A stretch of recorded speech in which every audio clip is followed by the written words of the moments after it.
Good day, everybody, and welcome to today's latest episode of my YouTube video series. And today we're going to answer an interesting question, which is who is going to stay in all these condos near the Johor Bahru RTS station, right? Because there are some questions now. People say that too many, is there oversupply, and all these kind of questions, right? So people get worried, would there be oversupply, and who are the people going to stay, because we have these questions in some of our YouTube comments. People are asking, hey Ryan, all this condo being built, are you sure got people who qualified to stay here, people who are qualified financially, enough money to pay the rental or to buy to stay here? So I want to answer this in this video, right? How let's go through some scenarios and who are the people that are going to buy all these condos near the RTS station. So first of all, we talk about supply. How much supply are we looking at? So based on my rough count, right, I look at the supply all the way to 2030 lah. Let's count, right, all the supply today, right, existing plus under construction all the way to 2030. My estimate is roughly about 18,000 condos, right, which are all within the RTS station, sort of like walking distance kind of scenario. So we count everything from RNF Princess Cove to Tri Tower, Twin Tower, Exim CIQ, all these nearby condos, completed, Coronation, all these, all the way to those have been built until 2030, right? We run to a number of about 18,000 units, plus minus, right? Because it's hard to count some of those older units. Don't know whether should count all those really those 20, 30 old flats. I think I don't count those, right? But never mind. 18,000 so-called newish condos near RTS station. So who are the people that will buy or stay or rent these properties? Let's go through the scenario. So scenario number one, which I propose, are the Malaysians who are working in Singapore, right? So the Malaysians working in Singapore, according to the World Bank, this study was done more than 10 years ago. There are already 1 million Malaysians working in Singapore, right? Actually, by some estimates from the Malaysian government, actually it's as high as 1.2 to 1.3 million Malaysians who are working in Singapore, right? So these Malaysians, they earn Singapore dollar, so they are they are Malaysians. They are not necessarily from Johor. These Malaysians can be from KL, Penang, Sabah, Sarawak, Malacca, all this, right? But they are all in JB earning Singapore dollar, all in Singapore earning the Singapore dollar. So definitely they have the purchasing power, and of course they also won't mind to buy a property in JB lah. And since they're working in Singapore, it's unlikely they will go back to KL or Penang or wherever they come from, right? If they go back, then they just go back already lah. But if they continue to work in Singapore, right, there's a high chance that they will buy property in JB because they're still working in Singapore, right? And unless they become Singaporean or get married to Singaporean, right, then it's very difficult or very expensive for them to buy Singapore property. So this group, right, how many? So let's say 1 million Malaysians. We use the conservative estimate. We assume a household size of three. I use three because some of these Malaysians, probably a lot of them are not married, right, or still single. But let's say some of them are married, got children, so we use household size of three, small family. So we divide by three, then you get about 300 over 330,000 households, right? So if you say 18%, only 5%. We only need 5% of these Malaysians to stay the condo near RTS station is already more than enough. Okay, it will sit and occupy 100% of all these condos in RTS. We only need 5% of these Malaysians working in Singapore to do this. The other 95%, they don't want to buy JB or they want to buy elsewhere. You don't care. We only need 5% of these people, right? So is there oversupply? Judging from this number alone, the supply actually not enough, right? Now, number two, let's use another scenario. This is based on a joke we had from one buyer that I had recently. He told me this story. Ryan, if everybody in Woodlands go to stay in JB, right, also not enough house already. Then, of course, his statement is it cannot be 100%, right? Where got 100% of people in Woodlands go to stay in JB, right? He's talking about that because RTS is coming. So when RTS completed, right, he's saying that a lot of people in Woodlands will say, hey, why I need to stay Woodlands? I might as well stay JB, right? Because it's only one station away. I go to JB, it's nearer than I go to Orchard Road. I go to JB, it's nearer than I go to office. If my office is in Raffles Place or in town, right, I go to JB, it's nearer, right, with RTS station.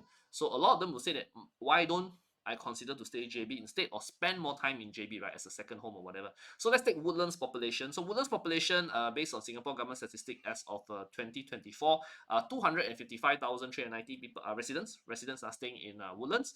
So we assume a household size of 4. That means husband, wife, 2 children. You divide by 4, you get 63,000 households, which is roughly 63,000 households in Woodlands. All right. So you need 28% of these households in Woodlands to move to JB. Then staying near RTS, then the RTS condo all not enough already. 28%. Now 20% is actually very high.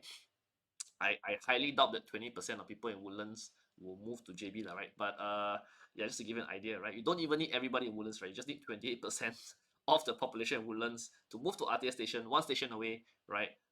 You can already fill up all these condos here. So the question is, where got oversupply? Okay. If I were to be a bit more tactical about this, I add Sembawang, right? Sembawang got another 109,000 residents. I add Choa Chu Kang, Choa Chu Kang got 191,000 residents. I add Yishun, Yishun got another 220,000 residents. These are all areas in the north of Singapore, right? Where they go to JB, is maybe only 5 stop or 6 stop to go to JB, right? All the way from Choa Chu Kang, if you go down along UT this direction, and all the way to Yishun, if you go down the other direction of North-South line, right? All the way to Yishun, I think it's about 5-6 stops. Okay, I haven't even count Thomson East Coast line, right? Just count the red line only, right? You have around here, yeah, it's a few 100,000 households, right? That would consider, hey, JB is only a few stops away. If I go to stay in JB, worth or not worth, right? So this is another big target market, right? People who will consider, hey, why not stay in JB, right? Go to JB is nearer than go to office, go to City Square, go to City Center, go to Raffles Place, City Hall, in Singapore, right? So scenario number 2, right? Scenario number 3. Let's talk about retirees. Now, the Singapore government predicts that by the year 2030, there will be 900,000 retirees in Singapore. When we say retirees, we're talking about age 65 and above. 900,000, okay, because Singapore is aging. There are a lot of retirees today, people in their 50s, right, in their 60s, right? So by the year 2030, another 5 years from now, there will be 900,000. I can show this slide, right? And basically, if we assume that household size of 2, because retirees so we don't count their children. So let's say a couple, husband and wife retired. So we divide by 2, we arrive at 450,000 retiree households, right? And if they all go to JB, how many percent need to go to JB to fill up all these condos? We only need 4%. So only 4% of retirees, right, have to believe, hey, go to JB, why not? Or 4% of retirees buy condos in JB as a weekend home or retirement home. Already more than enough demand. Okay, okay, no oversupply. Okay, and so that's scenario number 3, right? Just to give you an idea, right? And scenario number 4, right? How many Malaysians actually are staying in JB anyway, right? So local Malaysians, so we don't count those people who work in Singapore one. We just count just by Malaysian government statistics, right? How many Malaysians in staying in JB? So based on Malaysian government data and from we pull from the Gemini AI here, there's around 4 million people in Johor today. This is the whole state of Johor. Of course, we cannot count 4 million because Johor is a very big place. We just count JB, right? Based on the census in 2020, right? Actually, JB population already crossed 2 million. When I say JB, right, I'm talking about Greater JB. That means Johor Bahru, Iskandar Puteri, Pasir Gudang, and Kulai, right? The 4 main what we call cities or sub districts within JB itself, right? Greater Johor Bahru, right? Exclude Kuang, exclude Pontian, exclude Kota Tinggi because that's too far away. We just cover this main Greater Johor Bahru area. Based on census, Malaysian government census in 2020 during COVID, right? This number already crossed 2 million. Based on latest estimates, actually JB population today is around 2.4 million people, right? So how many is that? Again, we assume a household size of 4.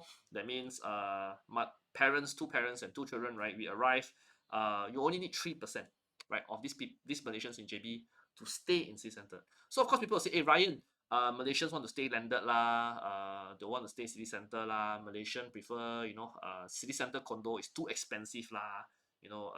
Don't want to stay city, right? So I say, okay, yeah, right. Maybe you're right. Let's say, assume you're right. Majority of Malaysians who stay in Malaysia don't want to stay city center. But based on these statistics, I only need 3%. 3% of them willing to stay city center near RTS enough already. We don't even need 10% or 100%, or no, cannot be 100%. We don't even need 10%.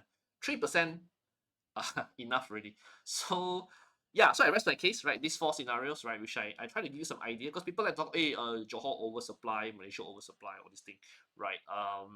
This is my answer to you lah. You watch this video, you let me know in the comments if you have any disagreement with my video above, right? Anything which is not logical in my video, please share in comment. More than happy to discuss with you over on YouTube, right, about this topic, right? Who is going to stay in all these condos near the JB RTS station? Okay, thank you very much. Of course, there are more condos in JB. There are other condos all throughout JB, right? But again, yeah, just focus on the condos near RTS, right? Because these are the most expensive condos, the best location condos, right? who's going to pay the money to stay there. So it cannot be everybody, right? Only a certain percentage of people. So we try to do some math here, right? To let you see that how the investment value is justified, or why a property value here is justified. Okay, thank you very much. I'm Ryan Khoo. I'm a property agent in Johor Bahru, right? If you guys want to buy property in JB, want to find out more, I'm also a Singapore PR, so I understand the Singapore mindset very well. I can also advise you from a Singapore perspective. Okay, so contact me at my phone number here, 65 +658 126 1626, right? Or my Malaysian number 0122591876. My details are also in the description of the video below, right? To find out me, have a non-obligatory discussion about JB property and retirement over there.